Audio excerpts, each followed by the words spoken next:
Tali, isa may-ari nito. Oo nga, pinapon. Isa may-ari nito. Kawawa naman yung mga pusa na to. Isa may-ari oh, para sa tali oh. Bakit? Ano yun kaya? Dito ka. Oo, Yung isa nga yung isang tali nila oh, para sa may-ari oh. Grabe, pinagtatapon lang talaga. Gawa yung mga puso.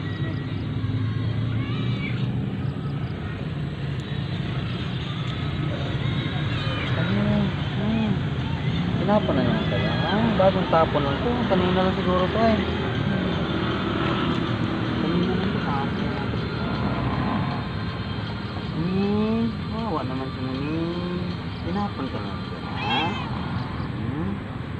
Palambing pa naman itong puso. Ano na ito? Bait ng mga puso na to ha?